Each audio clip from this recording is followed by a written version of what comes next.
bum. And come back. That didn't swipe. Why didn't it swipe?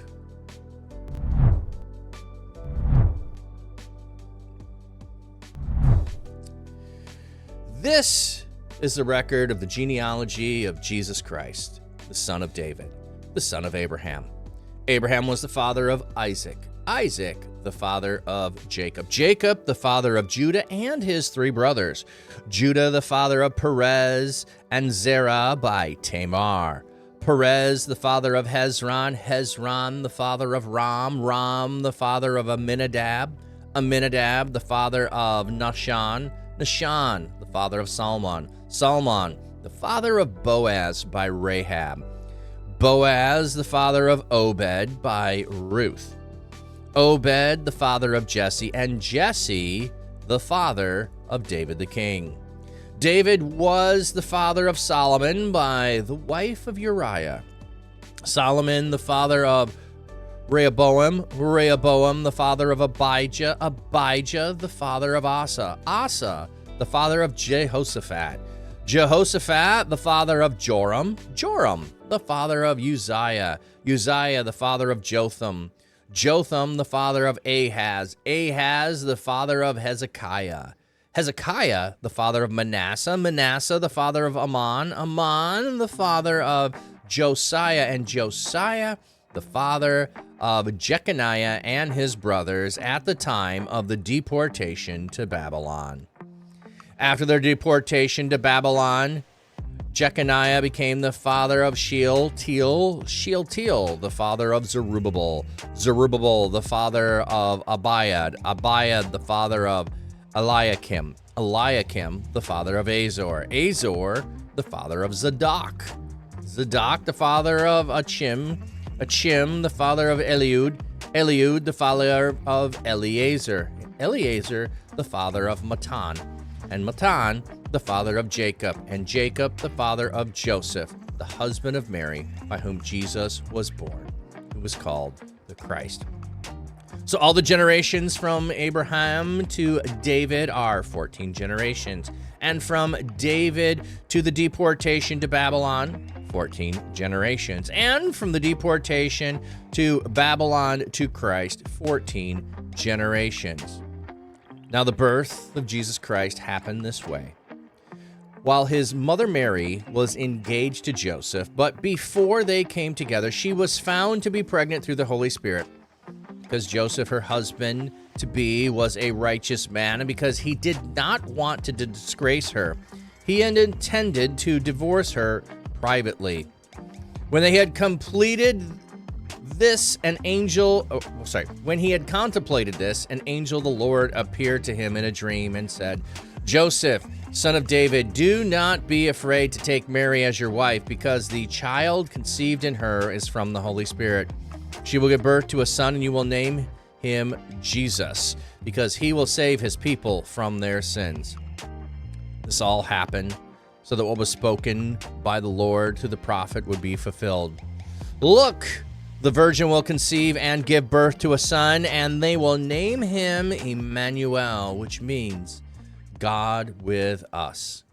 When Joseph awoke from sleep, he did what the angel of the Lord told him. He took his wife, but did not have marital relations with her until she gave birth to a son, whom he named Jesus. All right, there we go. There is our first chapter of the year. So going back, there's a lot of names, and there's different ways of looking at it, but Matthew is putting it in 14, 14, and 14, grouping them from Abraham to David, from David to exile, from exile to Jesus.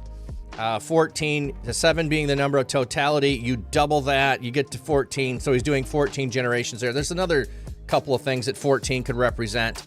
So he's making it nice and neat. Does that mean that these are the only 14? No, if we go look at other genealogies, we can find other people that might be in there. But the thing that I find the most fascinating is if we go back here, it mentions women's names in the genealogy. It mentions first Tamar, then it mentions Rahab, then it mentions Ruth. And then doesn't mention Bathsheba, but it does mention her because it's the wife of Uriah. So it's not just going to be another woman being mentioned. It is going to be calling attention to the nefarious nature by which Solomon is born and his mother is with King David. So we have that. So let's go look up those word name meanings. We'll look at that a second. So Matthew 1. Bum, bum, bum, bum, bum, bum.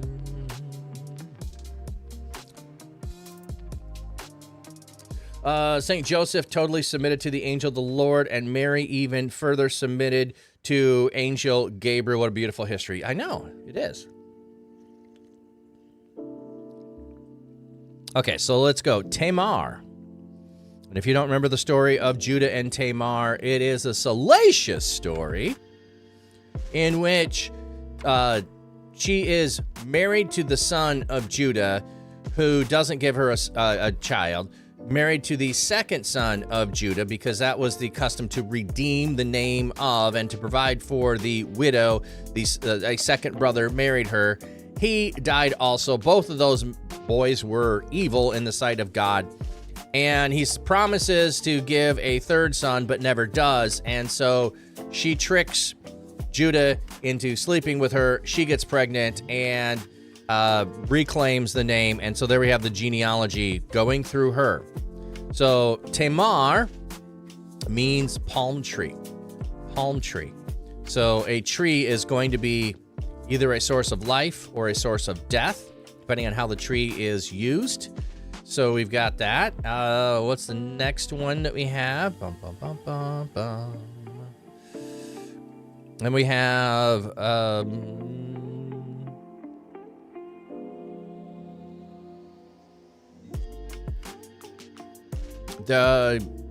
trying to think of Rahab. That's the one we need to have.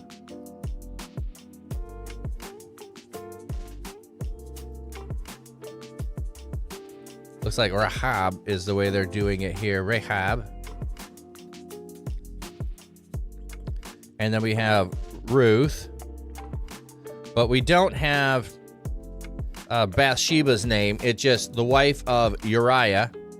And then at the end, we will have Mary. So every single one of these women, there is questionable societal accusations against them. So we had Tamar. We have Rahab. Strong's G, 4477. Rahab. Rahab. Thayer's Lexicon, related entry.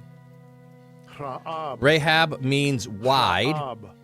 It's an interesting name. I don't know that there's too many women that would like to be named wide. Strong's G, 4503. Ruth. Ruth.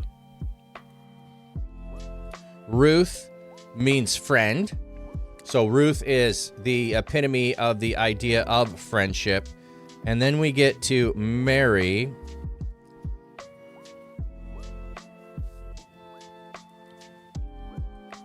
Or Maria. Or Mara. Strong's G, 3137. Maria. Maria. Thayer's Lexicon. Mariam. Or Miriam. Mariam. Their rebellion. Their rebellion. That's interesting. I don't remember it was their rebellion. I was thinking Mara, not Miriam. So it's Mary is a form of Miriam, which would be their rebellion. So there we have the women who are in the genealogy. Now, Matthew is setting up his entire gospel to include people that society says are of no value. So he builds them into the genealogy of Jesus from the beginning. So the gospel of Matthew is the gospel for the outsider, the person that doesn't fit, the outcast, the person that is looked down upon. They are included in the lineage if you're trying to claim and promote a king, you usually leave out all of the questionable lineage, and Matthew is doing the opposite. Another thing that Matthew is doing is he is going to quote a lot of scripture and say, this is to fulfill, and this is to fulfill, and this is to fulfill. And so then after he does the genealogy, which he is establishing the relationship with David, the kingship of Jesus, he then goes into the, here's how it happened.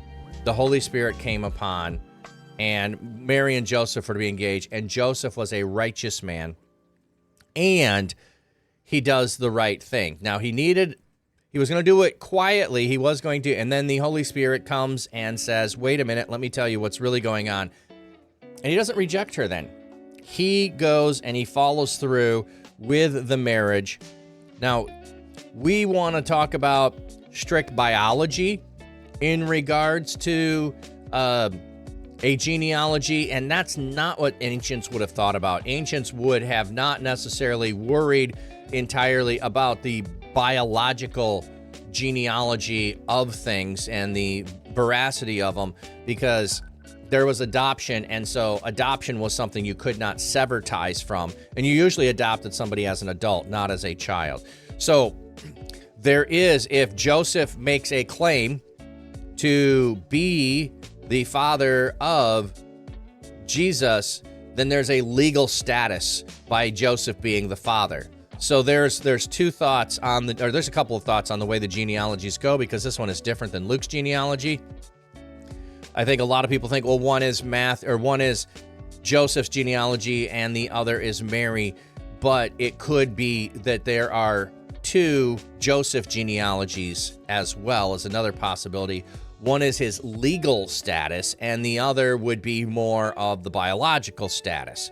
So and I don't think it matters on some level, that what they're doing is telling the legitimacy of Jesus to the heritage from Abraham. I think Luke goes all the way back to Adam. So he's going back to the serpent and the seed of a woman and that motif. But we have two different genealogies for two different reasons, doing two different things. And I don't think we have to worry about where they differ from one another. All right, let me see if there's anything else in chat regards to this.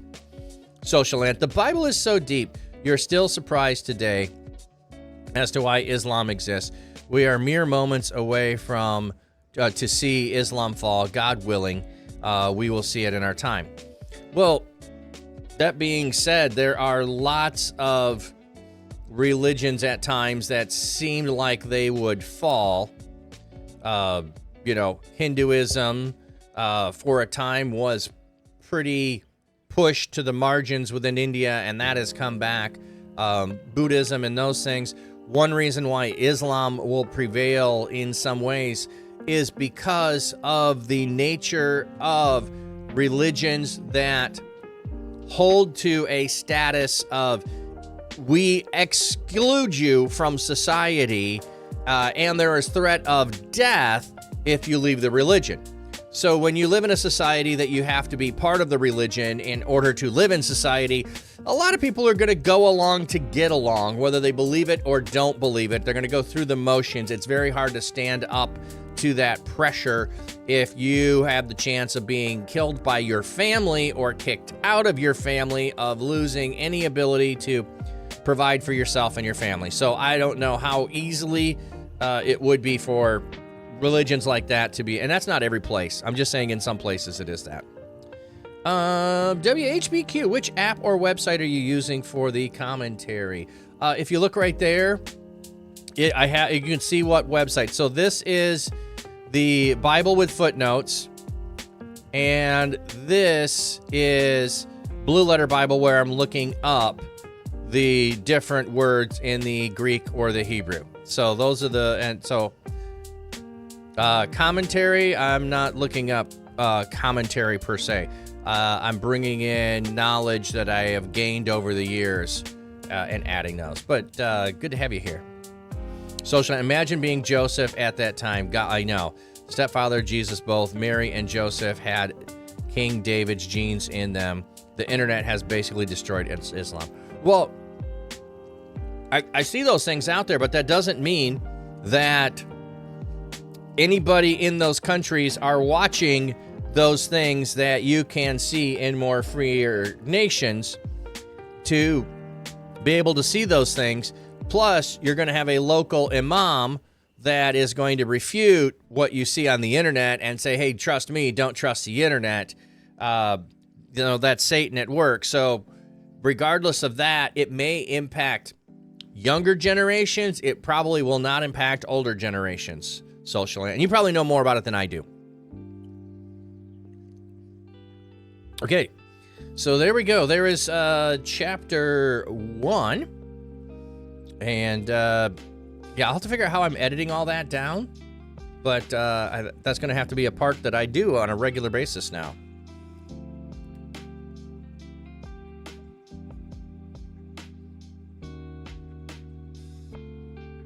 Yeah, and I know that, there are Muslim apologists too that at times seem to get the upper hand in arguing against Christians too that people are influenced by. So it's, I don't know. I'm not putting my faith and trust in what's going on the internet for reaching people. But hey, that's what I'm also here doing, is trying to reach people in digital spaces. All right, we have